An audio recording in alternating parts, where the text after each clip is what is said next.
Welcome back to A Moment in History. I'm Seth Udinsky. Well, in this episode, we travel back more than 500 years to the crucial time period in church history known as the Protestant Reformation.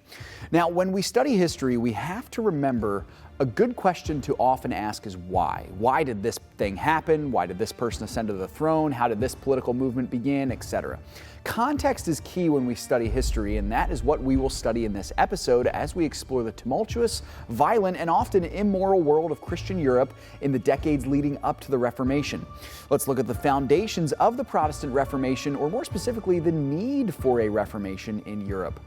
So in the years leading up to the Reformation's beginning in October of 1517, Christian Europe was often and unfortunately anything but Christian. For 1,000 years, the Catholic Church had been the dominant power in Europe, but for the last 2 centuries of the Middle Ages, the 14th and 15th centuries, the Church fell into deep decay. Now, you have to understand, it was not necessarily a decline in power, although the defeat in the Crusades and the rising Muslim force in the Ottoman Empire, as well as the Black Death, weren't really doing the Church any favors. It wasn't that as much, though, as it was a decline in morality.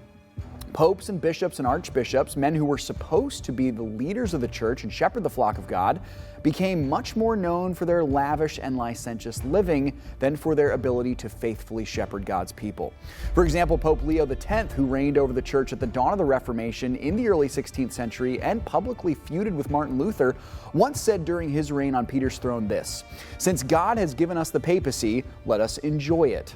Well, enjoy it he did, and many others like him, as popes were well known to live like kings and have mistresses and even concubines. There was also a decline in order in the Catholic Church as infighting caused a schism in the 14th and early 15th century that became known as the Babylonian captivity of the papacy. We don't have time for a deep dive into that, but basically multiple popes and anti-popes reigned and battled with each other in various European cities for a century until things finally quieted down with the Council of Constance in 1415. Of course, in 1415, we also see another foreshadowing of the Reformation, the death of John Huss, the Bohemian theologian who was burned at the stake by the church. His crime?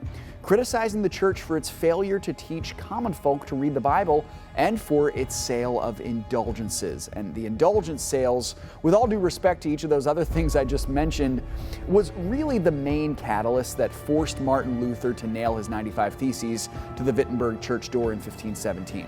Now, the church taught erroneously that sinners could purchase their way into heaven, or at least purchase years and centuries off their time in purgatory, which is another false doctrine, with these indulgences. They were sort of known as contracts. The church made a pretty penny off of these, by the way, and used the funds to build the lavish new St. Peter's Basilica in Rome.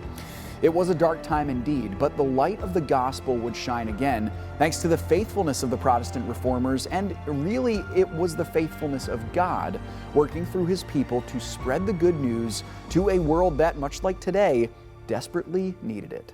Thanks so much for joining me once again for A Moment in History.